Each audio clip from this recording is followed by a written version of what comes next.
ඓතිහාසික වේනමුල්ල පුරාණ මල්ලල්ලිය දේවාලයේ වාර්ෂික ඇසළ මහා පූජෝත්සවය 2025 ජුලි මාස 3 වෙනිදා සිට 7 වෙනිදා දක්වා අති උත්කර්ෂවත් අන්දමින් පැවැත්වේ.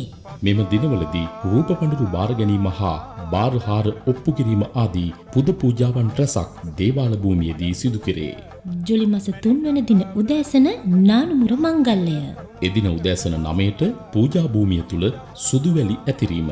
එදින රාත්‍රී සර්ව රාත්‍රික පිරිත් සජ්ජායනාව. ජුලි මාස 4 වන දින මහා සංඝරත්නය උදෙසා පිරිනැමෙන හීල දානමය පින්කම. එදින සවස 6ට අටවිසි බෝධි පූජා පින්කම. රාත්‍රී මඩුපේ කිරීම. ජුලි මාස 5 වන දින උදෑසන 5:30ට කිරි අම්මාවරුන් උදෙසා පිරිනැමෙන කිරි දානමය පින්කම. එදින සවස 2ට ගම්මානය පුරා දේව ආභරණ රැගත් පේලි පෙරහැර වීදි සංචාරය කෙරේ. එදින රාත්‍රී දෙවොල් මඩු ශාන්ති කර්මය. රාත්‍රී 12ට කාලපන්දම එසවීම සහ අලුයම ගිනි පෑගීම.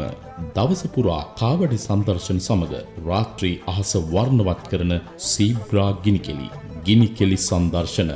ජුලි මාස 6 වන දින සවස 4ට මහා දේවදානීය පිරිනැමීමෙන් පසු සියලු දෙවි දේවතාවුන් වහන්සේලාට පින් අනුමෝදන් කිරීමෙන් අනතුරුව උත්සවයේ වැඩ කටයුතු නිමාවට පත් කෙරේ. ජුලි මාස 7 වන දින වේනමුල්ල මන්සන්දියේ සිට දවස පුරා පෙරමග පඬුරු බාර ගැනීම. එදින රාත්‍රී පුද පඬුරු රැගෙන කතරගම බලා පිටත් වීම.